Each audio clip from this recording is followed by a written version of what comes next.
morning. Mary Byerly here. And this morning, what I would like to do is to help those of you who are interested in starting a yoga practice get your hands and your wrists ready for some of the things that you'll need to do as you progress in your practice. Getting ready to take a little bit more weight bearing as you come into positions where your arms are on the ground and carrying some of your weight in your wrist joints. But you haven't done a whole lot of that. And so this is some ways in which you can help prepare for that. So one of the first pieces of advice I would give you is if you have access to something like, sometimes it's called a stress ball, it's a squishy ball type thing that you can use in one of your hands. And even just have it. These days we're doing a lot of things like Zoom calls and stuff like that. And so it could be something that while you're on that call, you could just work with this and do some things to help strengthen the fingers and thumb of your hand. So that's one piece of advice. The second thing is if you have something like a small super ball, those are actually down in my studio, but today I have one of my hacky sacks that I haven't broken in yet. So it's fairly hard still. And you can use that between your hands at times. Again, this can be something that you do when you're in the middle of a project and you're just watching a video or something like that. And you can use this to bring awareness to your palm. So with this ball, what you're doing is you're actually kind of waking up your awareness of how that center of your hand feels. All right, so those are two options for doing that. Today now, we're going to just start to work with some movements in the hands themselves.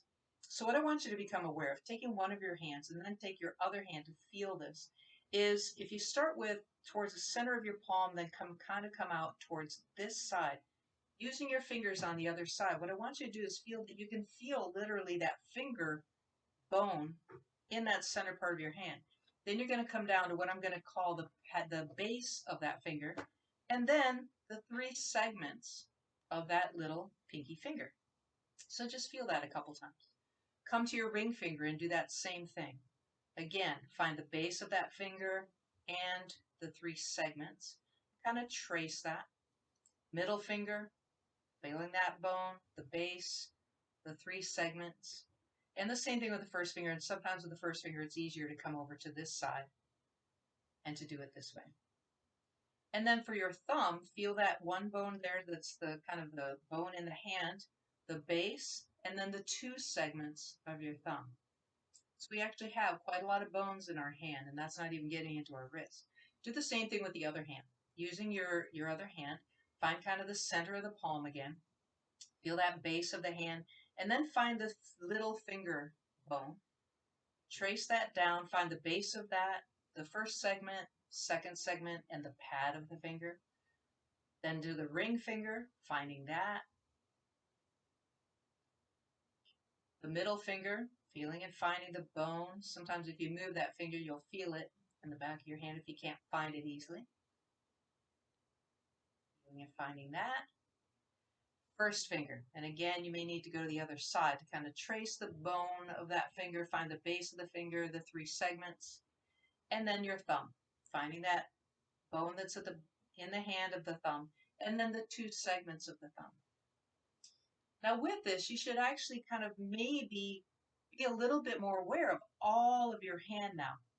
So what we're going to do with this awareness is really slowly, I want you to try to start curling just the first segment, then the second segment, then the third segment of your hand, and then just let the two segments of the thumb join in.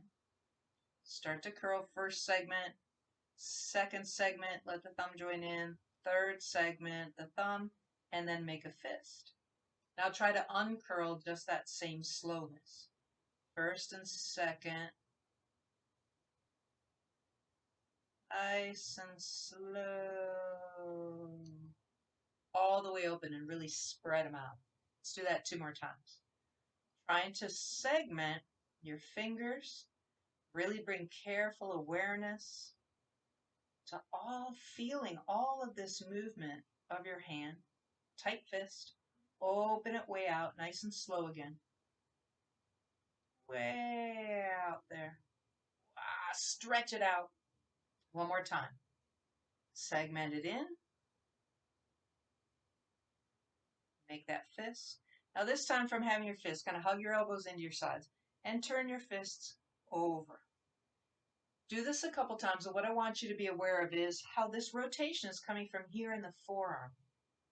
This is actually one bone gliding over the other is what allows us to do this motion here in our hands. Good. Go ahead and open up your hands nice and wide. Squeeze them really tight. Open wide. Squeeze really tight. Open wide. Squeeze really tight. And relax and just kind of shake out your hands. Woo! Wow. Already, we've done so much with the hands, right? So now we're going to get a little bit more into the wrist. So pointing your fingers down and then bringing your hands up. Down and up. One more time. Down and up. Good. Now coming into a neutral position, you can keep your hands like this. You could always make a little fist again. Just move your hands side to side. Now notice how my arm moved a little bit. So I'm going to go back to hugging my arm, and I'm just going to try this from my wrist. And I'll have as much motion if I don't let my arm participate. But this is what we want to get into, is feeling and getting some of that mobility of the wrist that's potentially there. One more time to each side. And the other side. Good. And again, relax to shake out the hands and maybe even the whole arms. Just shake them out now. Good. All right. So right now I'm really feeling like my hands are alive. My wrists are awake. So now it's time to come onto hands and knees. I'm on ceramic, so I'm going to keep this blanket underneath my knees. What I want you to do is I'm going to show you to the side for just a moment, is placing your hands so they're underneath your shoulders and your knees are fairly well underneath your hips. Now, there's a lot of potential for getting really lazy in this and kind of coming down like that, or even coming up like this.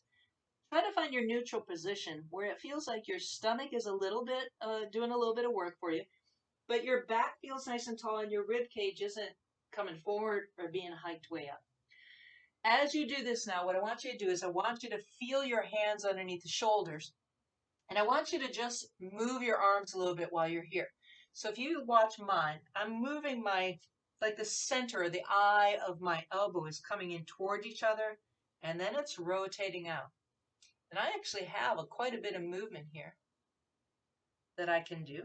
So just feeling that for a moment, that you can actually move your arm even though your hands are still on the ground. And come up and either sit on your heels or stand on your knees for a moment and relax your wrists. We're going to be going back and forth, back onto the hands and knees a couple more times. So if this starts to get tiring, you can always just pause the video and take a little bit more rest, or do the rest of this at another time. Coming back up onto hands and knees. Now this time what I want you to do is I want you to pay attention to the heel of your hand. All right? So find your hand placement underneath your shoulders, that feeling that your hands are reaching down the ground, but you're kind of lifting energy up into the shoulders. Your knees are underneath your hips. As you rotate your arms, what I want you to notice is that the weight that you feel in your hands kind of shifts. So get curious, where does it shift to? And see if in one of these positions you can find it a little bit more centered into the center of the heel of your hand. And I've got that position now. Now, while you're here, what I want you to do is find the pad of your thumbs, your two thumbs, and press that down and release that. Press down the pad of your first finger and release that. The pad of your middle finger and release that. The pad of your ring finger and release that. And the pad of your pinky finger and release that. And then come back and rest. All right. So now we've got the feeling of kind of putting the weight, trying to get it kind of in the center of here, but also the fact that we can press down with these pads of each of our fingers. Both of those actions are really important for as we go into yoga poses where you're going to be weight bearing on your hands. Centering, and sometimes it might travel a little bit depending on who you are and what you're doing, but also keeping connected with these pads. If you can, I'm going to ask you to also pay attention to if you're doing any weight bearing at the base of each of your fingers and your thumbs. All right, so we've got this feeling of the position that we come into on hands and knees and supporting in our rib cage, so we're not sinking in and we're not really arching up. We're finding kind of what I'm going to call a neutral position. and how to bear weight in the hands. Also, that we can rotate these arms. So now, do all of those things. Find the weight bearing in your hands. Fingers are pretty well spread. Hands are underneath shoulders. Knees are underneath hips. You've got your neutral spine. Now, all I want you to do is I want you to find this feeling of see if you could press down any more with your hands, and you're going to feel almost like your shoulder blades separate a little bit from each other, and then relax that. One more time, press down with those hands. Feel the shoulder blades separate just a little bit. Your rib cage isn't really moving, and then relax. One more time, press down through the hands. Feel the shoulder blades separate just a little bit. Now, right here, if you can, imagine your hands and your knees are going to try to hug towards each other, even though they won't move. You should feel your abdominals fire up just a little bit more. And relax. All right. Relax your wrists. How are they feeling? What I'm going to do now is take you into now some things to counter what we've been doing with putting our hands in basically this position and putting weight bearing on it. If your wrists, though, are starting to get really tired, what I'm going to show you is two alternatives. One alternative is instead of bearing your weight like this, is to come onto fists. Again, you should be able to feel the weight actually being distributed through each of your knuckles and finding that same feeling of not collapsing, not really arching up, but just a strong pushing down so your shoulder blades are spreading a little bit. That's option number one. Option number two is doing what I call bird's beak, and that's coming up onto your fingertips and actually bearing some weight there. Again, finding the neutrality of your spine, that your shoulder blades are lightly spreading and that your fingertips are now bearing weight. All right. So choosing if you want one of the alternates for your hands, I'm going to choose fists. We're now going to take and we're going to move onto the back of the hand for a moment to counterbalance what we've been doing. So if you can, you might need to bend this elbow. Place the back of your hand on the ground with your fingers pointing toward your other hand. And if you can now, try to press down lightly through each of your fingernails. Then, if you can, see if you can start to straighten that arm. You may or may not be able to do that. Take a couple breaths here and then relax that. Choose what you want to do with this hand, and we're going to do the same thing with your other hand. Back of the hand is down, fingers are pointing towards the other hand. You then, as you're pressing down with those fingernails, just experiment. Can I straighten this arm? Some of you might be able to do it, and some of you are going to say, whoa, I'm not ready for that yet. That's okay. Hold it for a couple breaths, and then relax. Come back and relax your wrist for a moment. And now we're just going to practice moving the fingers into some different positions. So we're going to come back into this position again. Coming back into this position, now see if you can can't talk. Take your fingers pointing outwards on the mat, then come back to your natural position. Now try to do the opposite. Can you bring them in to face towards each other? And then come back. And last time, can you bring them to face towards the knees? And then come back. All right.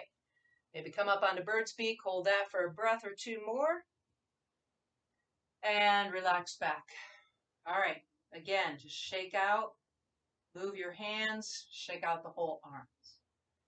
So these are some great things to practice and to get your wrists used to doing before you actually go into yoga classes where you may have to spend some time on your hands and knees, on your hands holding a plank pose, in a down dog pose, all kinds of ways that we use this. But a lot of times strengthening the wrists first and getting them used to both mobility and strength can really be helpful going forward in your practice. I hope you find this helpful. Please let me know in the comments. Take good care. Take some more time to practice this before going into your first yoga class, and be well. Om.